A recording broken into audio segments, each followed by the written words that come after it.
Hello, everybody, and welcome back to another episode of Life the Complete Story. As always, I am your host, Tyler, joined by my lovely co host, Alex. Hello, everybody. And today we're going to be talking about Malacostraca. This is the last class of crustaceans we didn't get to talk about last week, solely because they're the largest group, about 40,000 species, but we'll get more into them individually. As we get into our lesson. Yep. Exactly. But first, we'll start as we always do with our Nature in the News. Alex, take it away for us. Yes, sir. So this is from nature.org, Nature Conservancy, talking about something actually a little closer to home for us compared to some of the other ones we talked about. This is on the west coast of Canada, near Vancouver. It talks about the Great Bear Sea Project for Permanence. They finally realized decades of vision and collaboration and got a co-government model created for conservation of a globally significant marine ecosystem and coastal community. So this is on that west coast of Canada, Vancouver, north of, not too far north of the state of Washington in the United States. So it's that section between Washington and Alaska on that coast, I believe, that it is a big part. It's a big kind of, not quite a bay, but it's a kind of a section bordering. There's a Great Bear rainforest, which is a cold rainforest on that west coast in British Columbia, Canada, where that coastal community, because of where it's at in the Pacific, I'm not sure if it gets a warm water current, and that's why it stays a little warmer. I believe once it hit, I believe it's a warm water current that comes across and starts coming down and becomes a cold water current as it goes down the coast of the United States. I believe. I'm not sure. I'm not quite freshened up on my major ocean currents, but. So this is so it is led by 17 First Nations. So I believe those are like the native communities in partnership with the government of Canada and British Columbia to create a long-term financing that will bring $335 million in new investment to that coastal support for those economic developments and diversification for those native groups to steward and manage this new marine protected area. And then it'll help deliver an estimated $750 million over the next 20 years to conserve one of their richest and most productive cold water marine ecosystem. Actually, is one of not just there, one of the most productive and richest cold water ecosystems on the planet. So also bolstering some sustainable marine-based economies, creating a bunch of jobs. So they're doing this to benefit not just the ecosystem of the area, not just kind of that environmental factor of it, but they're doing so in a way to also benefit those coastal communities that rely on things like fishing and a lot of those ocean-based. Trying to think of the right Economies. word. Yeah, I guess a lot of those ocean-based economies. So this is quite the landmark achievement that these agreements have created, and it kind of goes back to a stewardship that the native populations have held as a responsibility for the tens of thousands of years that they have existed on the continent. It's something that they're looking to improve to benefit not just themselves but everybody, because that's a major fishing area when you think of things like some of those like crabbing is very big in that area. A lot of those cold water areas. If you've ever seen the TV show Deadliest Catch, they're a little further north or off the coast of Alaska in the Bering Sea, but this is not too far south comparatively. I mean, it is much further south, a little bit warmer. They don't get quite the ice flow that they do, but it's still a very big area. A lot of things like seaweed, very important. Almost not kind of like the cold water version of like a kelp forest is I believe the best way to They have their own kelp forest ecosystem in the area. Yeah, here we go. I scrolled a little further down in the article.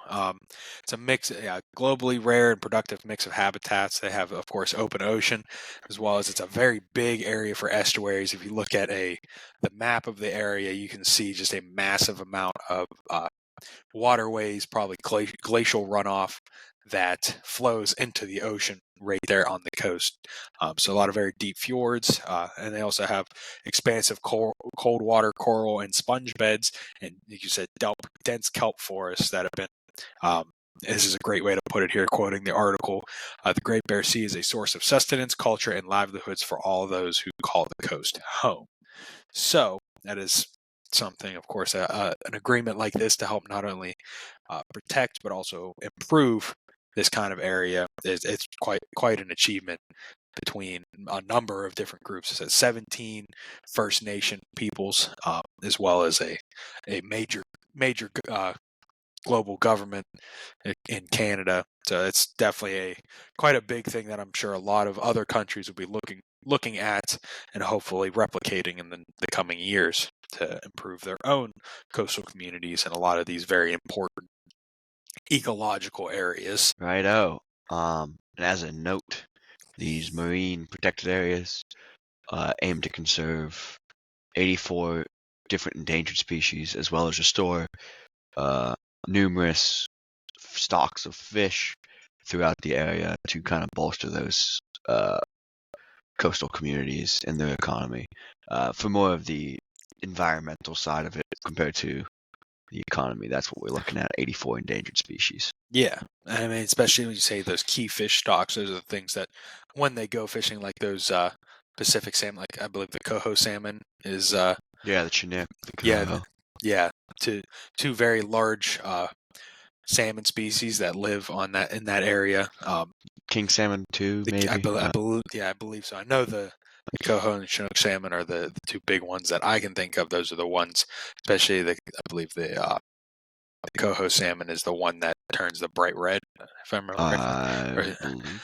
We'll uh, find out in a couple of I've, weeks. yeah, when we get to fish, we'll have to dive into that a little bit. But yeah, so very important area as far as fishing, and it's something protecting areas like this to make those fishing grounds uh, better for the fish, so that way the fish populations are able to grow while fishing is maintained, benefits everybody long term, not just short term by protecting the area, but also making it an area that they can uh, use these resources without over exploiting them.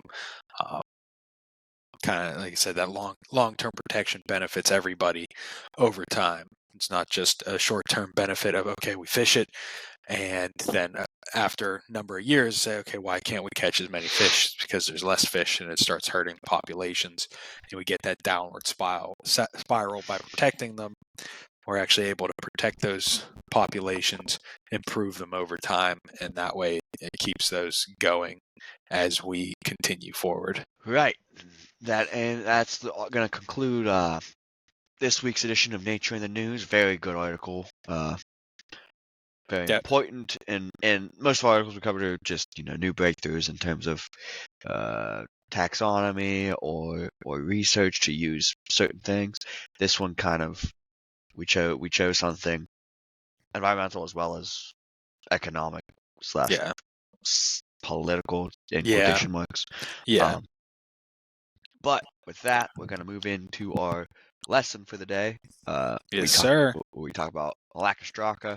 Etymology wise, Malaco means soft, straka means shell in Greek, so it's soft shell. Um, even though they have an exoskeleton. Yeah, So we're looking at around 40,000 living species, divided among 16 orders of species. And there's a lot of different body shapes and sizes, depending on what order you're looking at. So you have things from the tiny krill that all these filter feeders, these baleen whales eat, to your typical crabs and lobsters and crayfish, and the isopods that we all so dearly love, the little roly-poly potato bug, whatever you want to call them, wood lice. They're crustaceans. Not to mention, the mantis shrimp. that you see the very colorful mantis shrimp that has those lightning fast. They're not the claws, but they're Well, base. there's two species. One has claws that are more like spears, and one has more like the boxing glove style ones that just Yeah, but punch. they're like the maxillae more than the a leg or a claw, right? I believe so. Similar to, I shouldn't say similar to the legs or the claws of a crab. I don't think. We'll talk about it later. Yeah, we'll have to look at that as we get into it. In terms of body composition, most follow the same general form in terms of cephalon or a head, their thorax, and their abdomen. A lot of species have a fused cephalothorax, that's fused head and thorax area, and they have segments on each of these parts. So your head typically has 5 segments. Those include your antennae and your maxillae that feed into your mouth, I believe. Mm-hmm. Your thorax has 8 segments, which are, I have no idea, actually, now that I think about it. But the abdomen has 6 segments, and that's typically the front 5 are your legs, and your 6th segment is fused / flattened into a telson. And we talked about telsons last week, where it's a tail-like protrusion. Correct. The head bears 2 pairs of antennae, so there's 2 out of your 5. The mouth parts have a pair of mandibles, so that's your 3rd segment. Maxills and maxillae are your last 2 segments in the head, whereas... Go ahead. I was going to say, other than the fairy shrimp, the Malacostracians are the only living arthropod species that actually have compound eyes that are on like a movable stalk. So especially in like your crabs and your it's very prominent. Like the mantis shrimp, it's very easy to see. I should say the mantis shrimp, where they have those large compound eyes that they're able to move kind of independently of one another. They sit up on a stalk, kind of able to move them around. So it's something. And the other arthropods, especially when we get into the insects, you'll see. They kind of just become part of the head. They're not on a stalk that they're Right. able to move separately from the head. When I think of these stalk compound eyes, I think of a lot of crab species that have like the visual demonstration for our video listeners. They have little stalks on the top that they can kind of move, but not well. Yeah. Oftentimes 3 of the segments in the thorax are fused to the cephalon, and those turn into maxillipeds, which are accessory mouth parts, again to help kind of scooch food into your mouth parts. Mm-hmm. Whereas the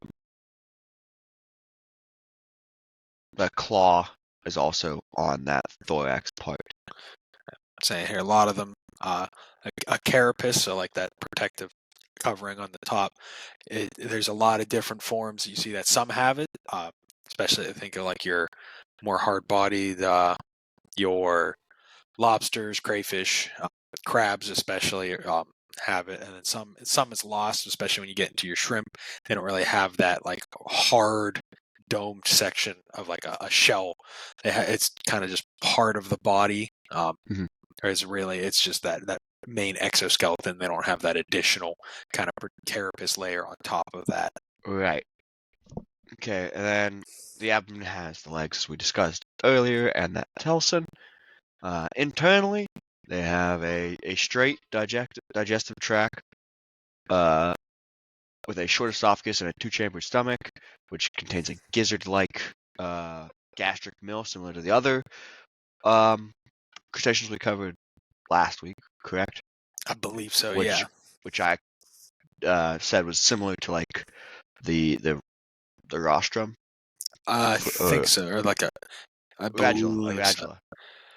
Similar, yeah. 'Cause the radula is more of like a It's like a tongue grinder, but yeah, this is more like a stomach grinder, but yeah, same concept. They have an open circulatory system, uh, which pumps blood into the body cavity called the hemocoel, where it supplies your oxygen, where they use hemocyanin, similar to other marine invertebrates, that larger copper-based pigment, and they are found in all areas, from marine and freshwater habitats to terrestrial, as we'll talk about when we get into the oilers more specifically. And they can be scavengers, filter feeders, uh, predatory, even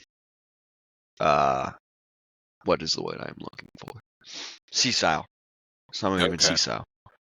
But that's it for the general overview of our Malacostracans. We'll get into some of these super orders now. So, yeah, Alex, if you'd like to start us off with, you want to start with Syncarita? yeah. Sorry, let me get back here to yeah, here we go, Syncarita.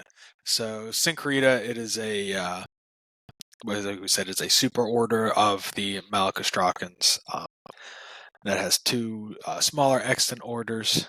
These are very kind of your shrimp-like organisms. So we have uh, in this 59 living genera that are fall into 6 families. The biggest, at least these biggest orders are Anispidacea and Bathynelicea. So these fall into, like I said, some of your shrimps, some of sorry, not the crayfish. So these are more shrimp-looking organisms living primarily underground in the Anispidacea. Uh, found As the Bathynelicea does as well. do they as well? Okay, yeah, sorry, I'm trying Yes. to read through the notes here. A lot of these some of these are a bit more freshwater, but not always. Definitely more um, tropical in nature. A lot of like Australia, South America, New Zealand, things like that, are where a lot of these are. Especially a handful of the families are endemic to those areas, especially like New Zealand and South America. A lot of them will live in burrows made from crayfish or in small caves. And then, as said as well, those lake streams, kind of those we say moorland pools. So these are like sort of those small areas of low-lying vegetation is what those moorland or pools are. Kind of like a very small pond, similar to a vernal pool, but I believe they are not seasonal the way the vernal pools are. And same with our Bathynellaceae. These ones actually almost look a bit like centipedes in their body form. Very small. Actually, they live in groundwater in some areas. They are able to tolerate. They can only tolerate very low salt concentrations. There's actually one species that is a thermophile that lives in hot springs in Africa, but they are very small, like I said, blind, worm-like, similar to kind of your centipedes in form. They're kind of this very little weak legs that they don't move around a lot. They kind of stay on those bottoms in those very slow moving water areas. Not a ton on these two groups within the Syncarita. So they're two smaller. They're one of the smaller super orders in Malacostraca. So going in next, our next super order would be Paracarita. If you want to Yeah, take so those Paracarita ones. is a larger group of these Malacostracans. And they live in marine, freshwater, and terrestrial habitats. So the whole spectrum there. And what makes them different from the other ones is they have this brood pouch or a marsupium, which helps in breeding. The So chamber is where the eggs are brooded. okay, so and the So they development don't. begins. So they don't just lay eggs; they actually like maintain the eggs, Yeah, and even sometimes the larvae over a short period of time. yeah, it's not exactly vivipary, but it's like a median of vivipary and like egg laying, because they'll Okay. lay the eggs inside this brood pouch and they'll get fertilized there, but they don't and they become larvae and then but it's not like they're still an egg formed and they get released as their larvae, I Okay. guess. So they are in 12 orders of Paracrita, uh, recognized by the World Register of Marine Species. So there's Amphipoda, which has no carapace, and they are pretty laterally compressed. So then what that means is squished, not not Squished. flattened, Yeah. but squished. So they're very skinny, uh, sideways, but they're taller. Yeah, think of a roly Yeah. poly that's rolled up but swims in the water. Okay. But not squished up and down, left to Yeah, right. Yeah. yeah. They're very small-ish, ranging in size from 1 millimeter all the way to 340 millimeters. So we're talking like less than a tenth of an inch up to 13 inches. Okay. So that's your isopods fall within the The so super order. yeah, the super order. So they're probably they're like you said, sort of related in that sense, but they don't get quite as big as some of the isopods. Right. These are found mostly in marine, but some are found uh, in freshwater, and there is one grouping called sandhoppers uh, that live terrestrially in the Okay. sand. So there's over 10,000 species of amphipod alone, where they have 4 like suborders. Okay. Uh, Next is the Hirsutidae or the Bochusaceae. And there's really just 5 species. Okay. So Yeah, another very small group. Kind right. of these. There's really not a whole lot on these guys, unfortunately. No, there is not. We'll go into Cumaceae, which is the hooded shrimp or the kama shrimp. They're pretty easily distinguished. That's basically a shrimp with a shield, like a shielded top. And when I say Okay. it's basically a shrimp with a shielded top, it looks like your shrimp that you would get in a supermarket Okay. or a fish market. So kind of they have a very large kind of cephalothorax region with a big carapace, but then a long skinny tail or abdominal region Yes. at the end. Yes. Okay. They are very clear examples of sexual dimorphism. A dimorphism. Uh, Okay. so both sexes have different ornamentation on them, cetaceans, ridges, things of that nature. The males have pleopods, so they have a large second antenna, and the females have that brood pouch we were talking about. Okay. And they are epimorphic, which means that they're born with their what did I say, 16 segments or so to start, and then they don't grow anymore. Like they'll grow bigger, but they won't grow more segments to show Okay. it. And their species diversity increases with depth. So the deeper you go down, the more Cumaceae you'll see. Okay. It seems that from what I'm reading here, they kind of live. They're bottom feeders mostly. They live kind of in like muddy, sandy environments, kind of right Right. like within or right at the surface of the base. Yes. They're more like scavengers. Okay. The Ingolfioidea are a smaller suborder. They're comprised of these worm-like crustaceans that live in the softer sediment of the ocean floor, but they can also live in freshwater riverbeds and even groundwaters and continental shelves. but there's only 30 species. Not really a whole bunch that have been described. Okay. So on that one. Moving on to the next. The isopoda. Okay. Isopods. Now we're getting to Now we're getting to some cool stuff. Yeah.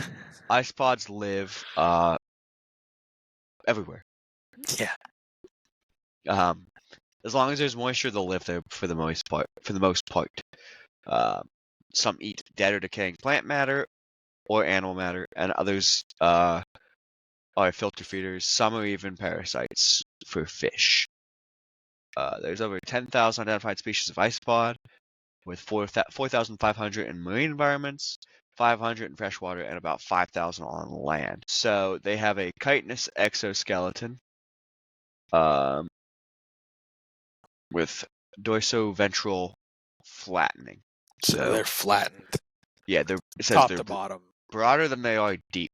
So you're Yeah. going to be wider than you are tall. Trying to think of some cool isopods, and the only one that really comes to mind is like your giant isopod that lives deep underwater, about football sized in shape and size. They can live in, your tropical rainforests. Some families live. Some of these families are carnivorous in marine environments, like the Simothroida family. The Valvifera is a group of benthic isopods. Bless you. Thank you. Sorry. And these are large species that have a hinge, Bless you again. a hinge that they can fold inward. So that's how they kind of rather than like the isopods you're used to seeing that kind of like just roll up. Mhm. These ones like hinge on Okay. themselves. But that'll cover our isopods because we're about halfway through Paracarita. Yes, very cool. They do have gills, even the wood lice. That's why they prefer those moist environments, like under leaf litter and decaying logs, things like that. Something you don't usually find in like your temperate forests, rainforests, areas like that where you get a lot of detritus. That's what they feed on, specifically plant matter. Like the leaf litter you see there in the fall and stuff like that. Correct. Yeah, a lot of them. It was looking here. Most species are kind of that grayish or even white in the smaller varieties, but some of the marine species are more colorful, kind of like some greens and reds. But as a majority, they kind of fall into that grayish, whitish color. Right. So we'll move into Lophogastrida next, which is some shrimp-like animals in the pelagic waters. So that open ocean, not quite the benthic seafloor, and also not the top of the ocean. Okay. They are about 1 to 8 centimeters, so about 4/10 to 3.1 inches. But they can go up to 14 inches, which is pretty big for a shrimp. That is very large, yeah. Assumed to be one of the largest pelagic crustaceans in the world. There's about 56 extant species with 30 families. They have compound eyes, a carapace that covers your head and thorax, and a cylindrical abdomen similar to most other shrimp species. Their carapace often extends beyond their head and forms like a elongated rostrum. So it's kind of, I'll pull up the picture here just to give the folks at home a good visual kind of what that looks like. It extends past the, there we go. It's like a beak. Extending past where it would hinge at with the head, so it protects more of the body than just the head region. But it hinges separately from the rest of the thorax and the abdomen. And it's got that. This specific species has like a needle-like rostrum at the front here. Correct. Extension. They carry their embryos in a brood pouch, similar to everything else in this superorder. And it was believed that this was a suborder of Mysidacea, which we will talk about in a second. But that theory was abandoned. Next is Myctaceae, which I actually think I covered last week in our amazing species. I believe you did. Yeah, they're the very small. Yeah, there's only a couple species of those that live in those shrimp-like, caves. worm-like Yeah. type cave species live in those blue blue holes in like Hmm. the Caribbean. So this was actually a pre-predictive species. So like before they discovered them, they were like predicted to exist by Okay. Frederick Schramm, Okay. and they were actually independent. Like two different scientist groups discovered separate species at the same time, uh, and they co-wrote a paper Cool. to like describe the species and make it official. Okay. The Mycida, which I just talked about, not the last one, but the one before that, is the more of those shrimp-like crustaceans. They're the opossum shrimp, named after the marsupium or brood pouch that they have on. They have marine and freshwater species. Live in deep sea estuaries, coastal waters, lakes, rivers, and underground. There's about 72 freshwater species, and the most are marine. And they are your super typical shrimp prawn-like body type. And they do external fertilization, and some live in benthic areas, and some live in pelagic areas. That's the general gist. Yeah, most of them pretty small though, 5 to 25 millimeters, so 1 inch or less, down to like a quarter inch. Right. They're also used heavily in like labs because of their like short reproductive cycle. Okay. So they don't produce. Like as a population, they won't produce a lot, but they can produce quickly enough that it doesn't. It's fine. Okay. Moving on to geez, Speleographacea. Uh, Got that one. Yeah, actually, Nailed that it. was pretty good. It's a small order of crustaceans that are about 10 millimeters in length, with little known in terms of ecology, and 4 subterranean species described from Brazil, South Africa, and Australia. But there's more fossilized records for similar species that are in this order. Okay. Stygiomyceta is another small order. They have, although they're generally considered to be part of that opossum shrimp family, but recently they are phylogenetically different enough they are their own order. Okay. It's still that's similar, that very prawn like Yeah, very body shrimp-like. style. Those long, what did I say, perineum, the long antenna. That's not the right word I used. No. No, I forgot what I used was. But they have the long antenna Yeah. that they use to feel around. Yeah. Perineum is not the right word. No, no, it's not. And yes, that'll cover my Paracarita for now, because there's 2 more and they're smaller, very Kind of worm-like. yeah, The very yeah. long, skinny body style. The one is a smaller order. I mean, the Tenedaceae looks like there's a 940 species, but they're very small, mostly marine. Yeah. Kind of live in that benthic environment. Yeah, I guess we'll just cover the last one real quick. Yeah. Thermospinaceae live in like thermal springs Okay. in marine freshwater, or brackish water, not marine, brackish freshwater, and acheline, which is that like blue hole. Okay. But again, very small. Yes. They're also blind and lack visual pigments. Okay. All right. Now for the big reveal.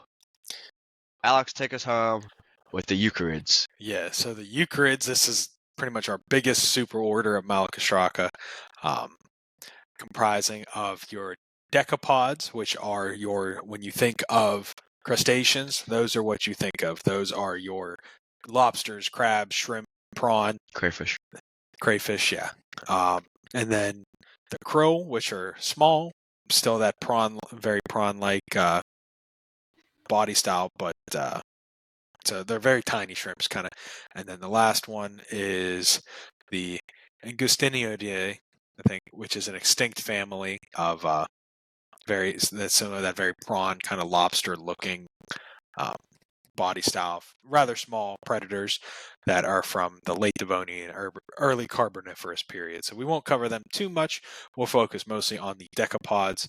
Like I said, these are our biggest group of the crustaceans. These are the most well known, with nearly 15,000 extant species, with an additional 3,300 or 3,300 fossil species. Half of these species are crab. The shrimp is another 3,000 species, and then And I'm not sure if you've ever seen the memes about the return to crab. accelerate to crab. I believe I have. Accelerate the crab. I know we've Yeah, talked about it on many many a weekend. It's a good meme. it is a good Highly meme. suggest you look into it. Yeah. So decapoda, as you would guess, from the Greek meaning 10-foot. They can have up to 38 appendages. Now, this is appendages, not feet. So That includes maxillae. correct. So, like kind of any sort of swimming appendages that are on the abdomen. So these are typically arranged in a one pair per body segment. But like as we said, 10 of these appendages are considered legs. They are found on the last 5 of the thoracic segments, and many of these, many decapods, as we said with your typical crustaceans, this front pair of legs is enlarged into pincers, those claws called chelae, Chelae. So those legs are called the chelipeds or chelipeds, and these, of course, are used for predation as well as fighting for mates, things of that nature. They use them for, especially the predatory species, for capturing, tearing food before it is consumed. Many of these, especially the ones that are that lobster prawn style, that last pair is flattened into the telson. They kind of form that tail fan, which is used to swim. A lot of them, they swim backwards because of that. So, of course, we said many of these, that your crabs, shrimp, very very broad grouping. We'll kind of just stay on that upper level of these. They're found worldwide, dating back.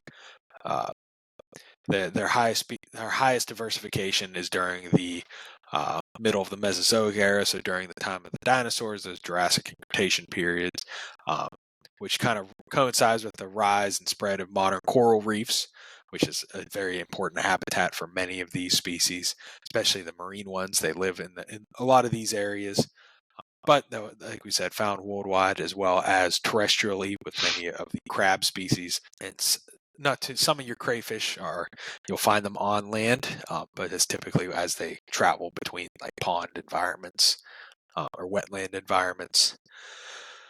But it's hard to cover too much of these without trying to go group by group, which we just unfortunately don't have time for right now. But we can give a slight taxonomic tree. Yeah. For now. The earliest known ancestors of Decapoda date back to the late Ordovician, and the first branch would be your prawns. Alex, you want to go and give a little teaser on what a prawn is? Maybe we can wrap back to it on a later date. Yeah, so the prawns, like we said, are the shrimp style species. However, they are a little different. They typically don't have much of a carapace. They do. It's typically just for that cephalothorax region. They as well as they have a small rostrum that extends over the eyes. Kind of very very simple in nature. When you think of your shrimp that you'd buy at like the grocery store, this is kind of the what you would think of as those shrimp that you would get. They're the most widely fished and farmed group within the decapods for that shrimp style food. So the next group to kind of diversify out of that would be the shrimp, which separates into boxer shrimp, an extinct order called Procarididae and Caridiae. The true shrimp and the boxer shrimp are the more well known, and they're different from the rest of the remaining decapods because they are what is known as the swimming decapods. So most decapods do have some capability to swim, but things like lobsters prefer to walk on the seafloor rather Yeah. than swim around compared to these shrimp species, which leads us to Reptansia, which are the walking decapods, and they are anything from spiny lobsters to your true lobsters and crayfish, your mud shrimp, ghost shrimp, burrowing shrimp that live in those seafloor, hermit crabs, and true crabs. Yeah. All fall into that Reptansia grouping. Yeah, and your hermit crabs a little different. Many people know hermit crabs. They tend to be smaller, and they actually use the shells of especially gastropods to protect themselves. They live within those empty shells, or they will empty them and then use them as kind of their protective a protective kind of outer layer. They have that shell, but it's typically fairly soft. Usually you only see the front, the cephalothorax of these organisms. You very rarely see the abdomen region as within that shell that they use as a home. And then of course the true crabs have that harder shell and a more compressed body style. All the other organisms within Decapoda have that prawn style body where they're elongated, have that kind of rounded carapace at the front for the cephalothorax, and then the abdomen region with the flattened telson on the back. But these, like we know, they're compressed into pretty much just a cephalothorax and abdomen region, kind of just that singular carapace that covers all of that, and from which all the legs come. They typically only have those 5 pairs of legs that you see. Some may have that last pair at the rear may be flattened into kind of like a little swimming. They have like a little paddle shape that helps them swim, not well. They are almost exclusively benthic, or if they're terrestrial, they crawl along the ground. And that last pair of legs is a true pair of legs instead of that flattened, more swimming style kind of paddle. I know. And the last order in the superorder Eucarida is Euphausiacea, which is your krill. Krill are abundant throughout most of the world's oceans. They are considered the bottom of the food chain. Yeah. Very important. Many of your larger fish, mammals eat krill. And there's about species. We're looking here. So we're looking 2 families. One has 85 species, and the other is, I think, a little smaller. It's not shown well. 31. 31. Okay. Yes. Oh, well, that's No, a genus. that's one of the That's a genus. Yeah. So. Oh, one species. Oh. Okay. Yes. The Okay. deep sea krill. Okay. So it's considered the most primitive of the extant krill species. So that is something to keep in mind. Probably much smaller, like you said, live in those very deep ocean waters, more than 1,000 meters underwater. So something we don't see too many of. And like I said, they're small, but not so small that they're just a little too big to be considered zooplankton. Yeah, they actually feed on zooplankton. Correct. Yeah, but primarily they feed on phytoplankton, so that'd be like your small, like your algae, as well as the small photoproducing organisms that really aren't plants the way algae are. They don't fall into algae. They kind of the phytoplankton are kind of funky in their own. They're weird types of like protists and things like that. Correct. But on an economic level, we, as a global unit, harvest about 150 to 200,000 tons annually, which is a lot. Yeah. That is a Yes, large amount of a specific thing to harvest. correct. However, the of a single species, and this is in the Southern Ocean, so this is near Antarctica, um, but is the species of the Antarctic krill, makes up an estimated 3.8 billion tons of biomass. So there's so many krill that they make up. If you were able to pick them all out at once, it would be 3.8 billion tons. That's a lot. That is a lot. So the and that is the and that is for the a metric ton. That is not the imperial ton. So that's even more if you were to convert it to the imperial ton. Right. Okay.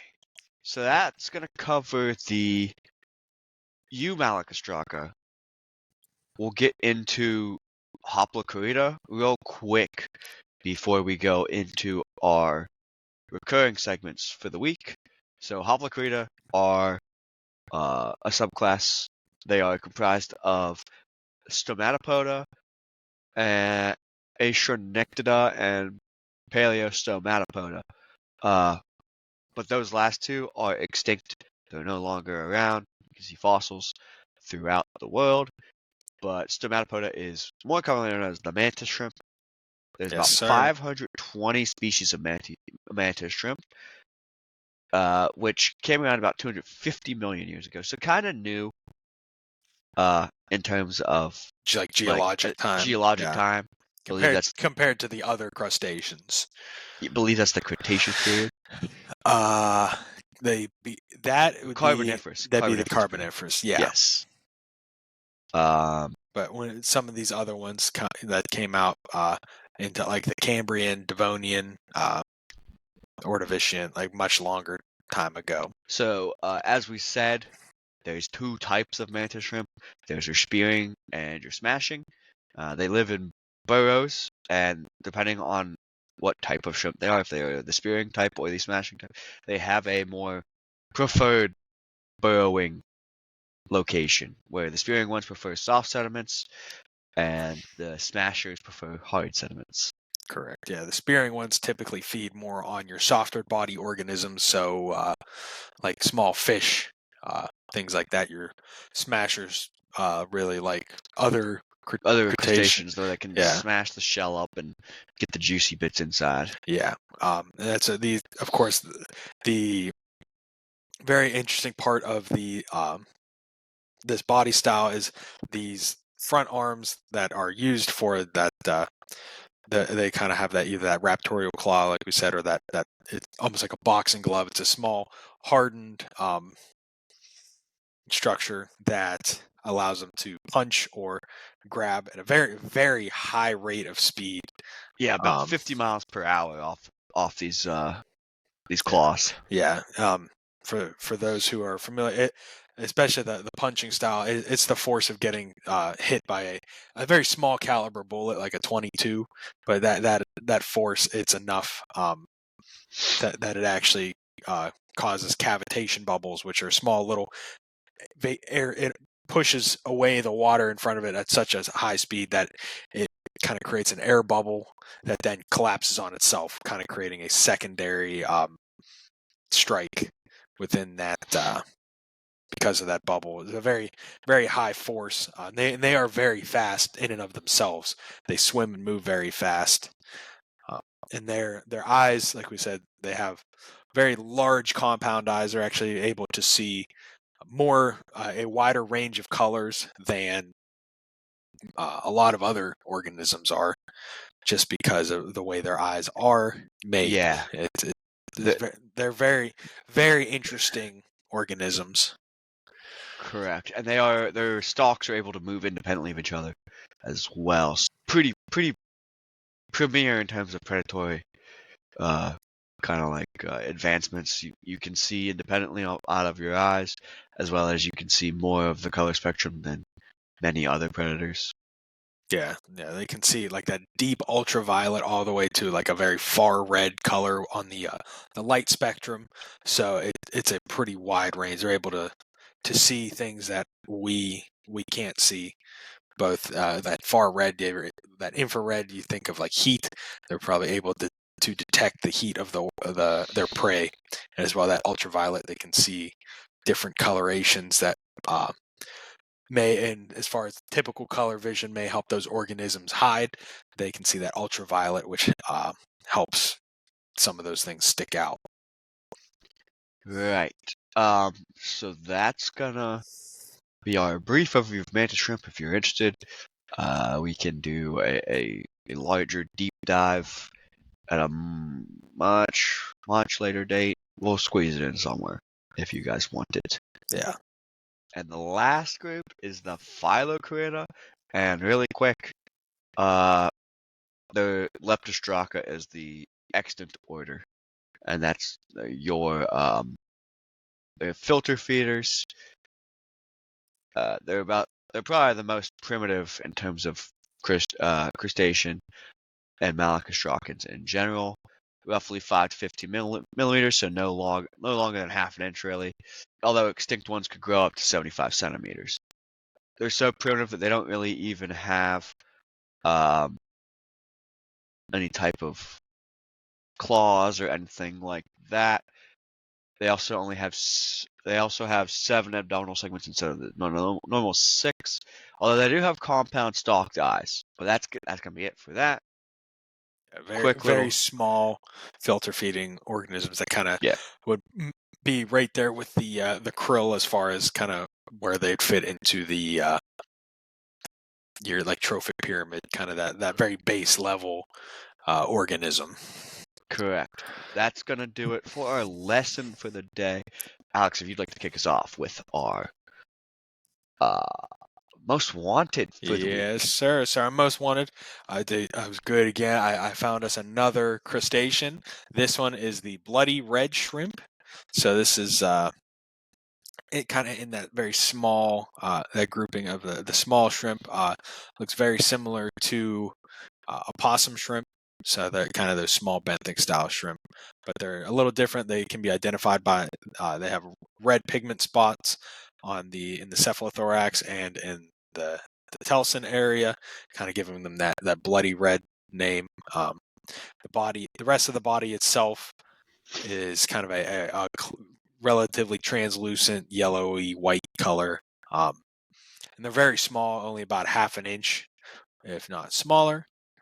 Um, as we said, they kind of belong in the same group as crayfish, so they do kind of fall into that um, true not true crustacean. That's not the word I was looking for. I'm having a brain. Fallen true lobsters. Yeah, they kind of fall into that range with the rest of the decapods. Um, they eat very small. They eat zooplankton primarily, also algae, tiny aquatic insects, and they prefer warmer water temperatures. So that kind of 50 to 70 degrees Fahrenheit. I'm not sure what that would be in Celsius, but probably like that 20 to 30 degrees Celsius, I think, roughly. But have they can have a lot of young at once, about 70 young in a brood, and they can have up to 4 broods in just a single summer. And these high densities are kind of what is causing problems in areas where they have become invasive, specifically in areas like the Great Lakes region of the United States. They create these, they call them swarms. They're that reddish color because of the colors of the bodies. Most likely introduced due to the fact that they were able, because being so small, they came in through contaminated ballast water and cargo ships that made their way through the inland canals and lakes of most likely the New York area, and then made their way to the Great Lakes and has spread throughout many of the lower Great Lakes. The issue that they pose is because they prey on a lot of the native zooplankton. They cause issues for the aquatic food webs because they kind of interrupt that the trophic levels. The zooplankton are pretty much that one of those base level groups, and because of that, they outcompete the native shrimps that would eat those. Kind of you lose some of that food for the native fish. However, they have become, in the absence of the native fish, they have become a food source for some fish. Now that they're still causing problems because not all the fish probably realize that they can eat them.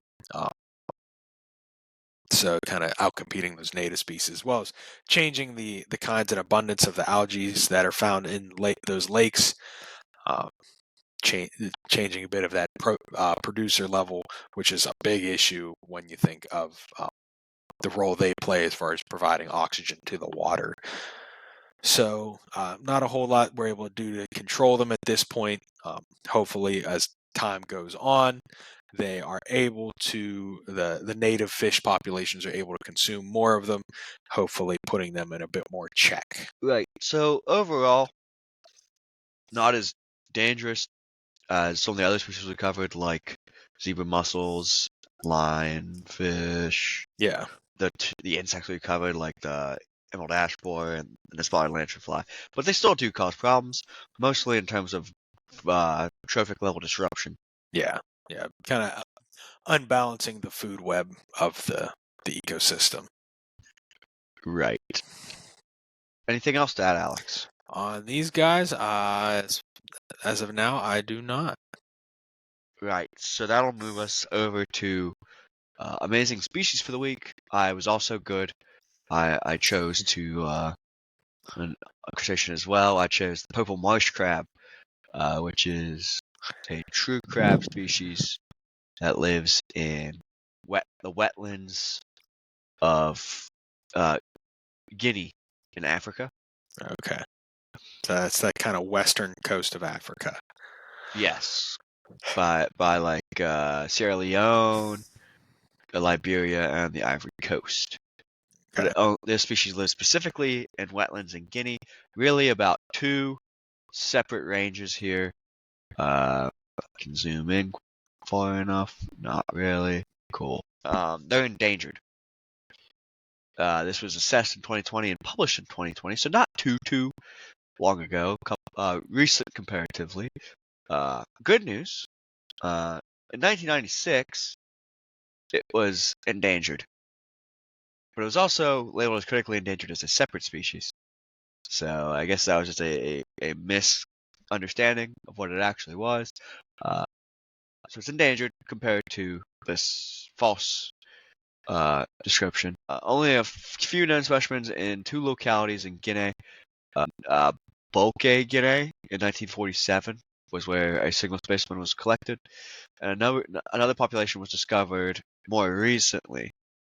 They're restricted to these year-round wetlands, so there's a lot of areas in this area that are like rainy season wet and dry season nothing. So these ones only live in those annual wetlands, not or perennial wetlands, not annual. Okay. The estimated area of occupancy is about 8 kilometers squared. So small, very small. There's a decline in the population because of habitat destruction from human expansion and increased agriculture. So something. They're not very big crabs, so it's probably not something that's used much for food. But like you said, Now, there's also not a lot of population for them to be used for food. I'll pull up a picture here so the folks that are watching can have an idea of what these guys look like. Yes. They live in these inland waters.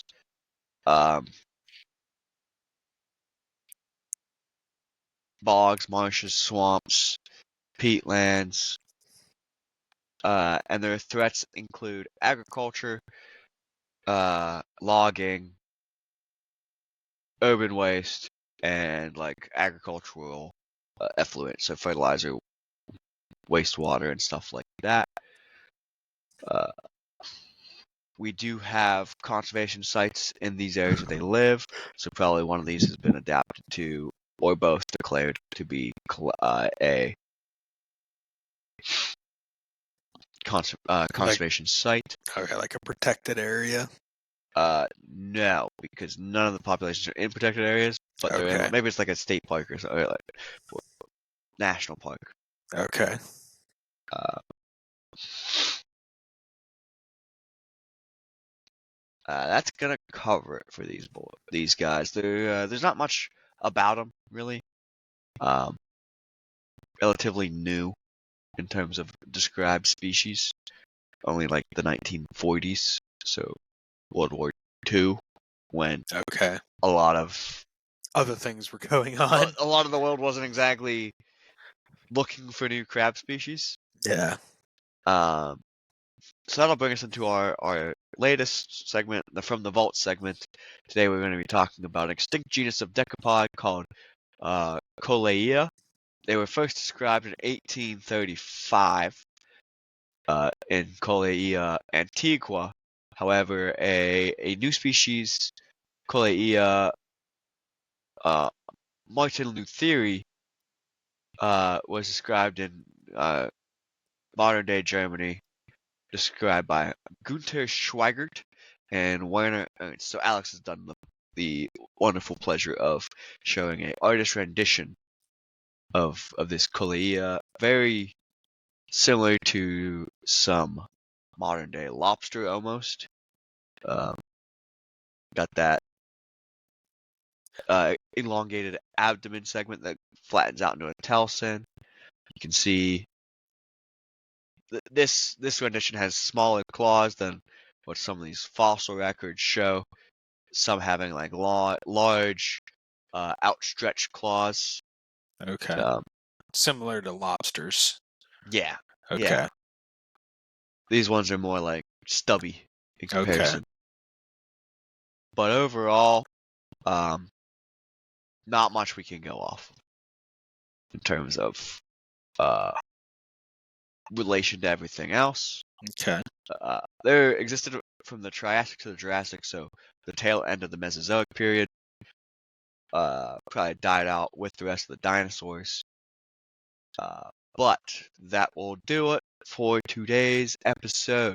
So, ladies and gentlemen, as always, if you would like the page on Spotify, follow the page on Spotify, helps us out a lot. Like the videos on YouTube, subscribe to our YouTube page, follow us on Instagram at Life Complete Story. Like our Facebook page, Life the Complete Story. Send us an email at lifecompletestory@gmail.com. And I feel like I'm missing one, Alex. Yeah. So Nope. yeah, follow us on Spotify. Give us a review. The YouTube, subscribe, like the Comment. videos, comment. Let us know what you want. Said all the social medias.